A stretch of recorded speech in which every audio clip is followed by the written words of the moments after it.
అనగనగా ఒక అడవిలో తోడేలు ఉండేది. అడవిలో జంతువులను చంపి తిని ఆకలి తీర్చుకునేది. ఒక్కోసారి మాత్రం ఎంత వెతికినా దానికి ఆహారం దొరికేది కాదు. అలాంటప్పుడు అది రాత్రిపూట అందరూ నిద్రపోయే సమయంలో ఆ అడవికి దగ్గరలో ఉన్న గ్రామానికి వెళ్ళి మేకల్ని చంపి అడవికి తెచ్చుకుని తింటూ ఉండేది. తోడేలు చేసే పనులను ఆ అడవిలో ఉండే ఒక కోతి కుతూహలంగా గమనించేది. ఆ విషయం తెలుసుకున్న తోడేలు తాను చేస్తున్న పనుల గురించి కోతికి గొప్పలు చెప్తుండేది.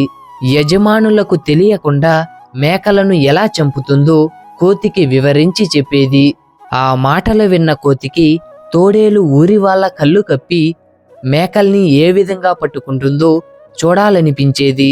ఒకరోజు కోతి, నువ్వు ఆ గ్రామానికి వెళ్ళేటప్పుడు నన్ను కూడా తీసుకెళ్తావా?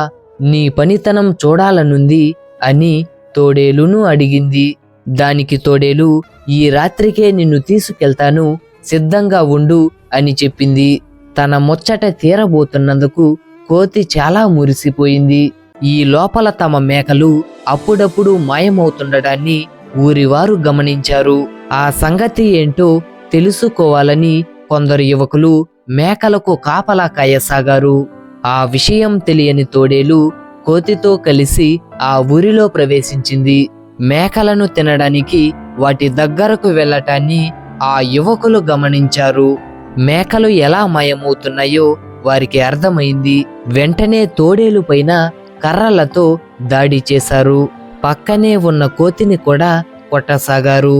ఆ దెబ్బలు తట్టుకోలేక కోతి, మీ మేకల్ని తినడానికి వచ్చింది తోడేలు, నేను కాదు కదా, నన్నెందుకు కొడుతున్నారు, వదిలేయండి అని ప్రాధేయపడింది. తోడేలికి సహాయంగా వచ్చిన నిన్ను ఎలా విడిచిపెడతాం అంటూ ఇంకాస్త గట్టిగా కొట్టసాగారు. ఆ యువకులు తోడేలు వైపు తిరగగానే కోతి నెమ్మదిగా అక్కడి నుంచి తప్పించుకుని బతుకు జీవుడా అనుకుంటూ అడవికి చేరుకుంది. దొంగతనం చేయడమే కాదు, దొంగ పనులు చేసేవారి పక్కన ఉండడం కూడా తప్పే. ఇంకెప్పుడూ ఇలాంటి బుద్ధి తక్కువ పనులు చేయకూడదనుకుంటూ లెంపలేసుకుంది.